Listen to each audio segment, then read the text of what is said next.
les influenceurs. Ce sont ces mêmes politiques qui doivent mettre en place des punitions, si on peut le dire, moi je dirais pas ça punition, des droits et des non-droits par rapport aux influenceurs qui utilisent ces influenceurs dans leur campagne.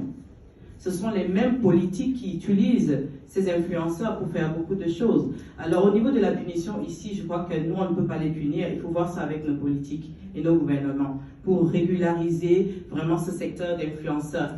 Comme j'ai dit tantôt au début, on ne peut pas ignorer ce nouveau métier, entre guillemets, d'influenceur.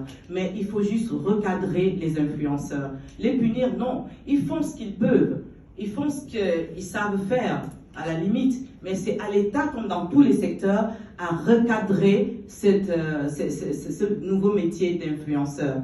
Alors, par rapport à Daniel, la question que tu as posée à c'est Sandra? Daniel, la question que tu as posée à Roger, n'oublions pas une chose, avant les réseaux sociaux, les entreprises fonctionnaient. Les entreprises fonctionnaient sans les réseaux sociaux. Il y a des entreprises aujourd'hui qui arrivent à fonctionner sans les réseaux sociaux. Les réseaux sociaux ne doivent pas empêcher une entreprise de se développer ou de s'agrandir ou de prospérer.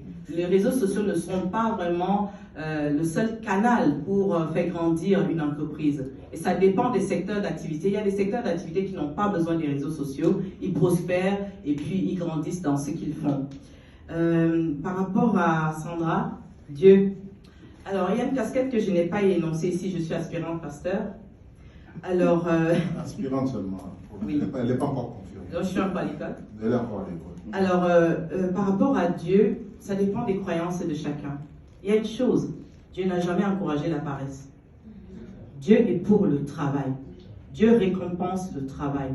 Donc, que ce soit e-commerce ou éboueur ou banquier ou autre, si tu ne te lèves pas le matin, aller travailler, tu ne glorifies pas Dieu. Il faut travailler. Mais en même temps, pour ceux qui croient, il faut associer Dieu dans tout ce que tu fais. Parce que Dieu a donné la capacité à l'homme de faire tout ce qu'on a envie de faire. Aujourd'hui, l'homme utilise que le 10% de son cerveau. 10%. Vous imaginez quand l'homme va utiliser 100%, ça veut dire que Dieu a tout donné à l'être humain. C'est à nous de fructifier les choses. C'est à nous d'entreprendre et de mettre les choses en place. Mais Dieu, on peut lui mettre dans tout ce qu'on fait, selon sa croyance. Moi, j'appelle Dieu dans tout ce que je fais. Mais ce n'est pas Dieu qui va aller chez le banquier signer.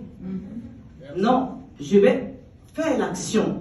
Je vais mettre en place mon business plan. Je vais chercher des investisseurs. C'est moi qui va faire l'action. Dieu ne quittera pas au ciel pour venir faire l'action à ma place. Il t'a donné la capacité de passer à l'action. Mais derrière, lui te donne le coup de pouce. Merci. Donc, Dieu c'est le chef du réseau. Oui.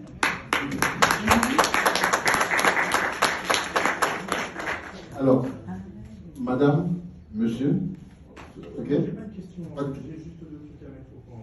Deux trucs à mettre au point. On prend la question, vous mettez au point.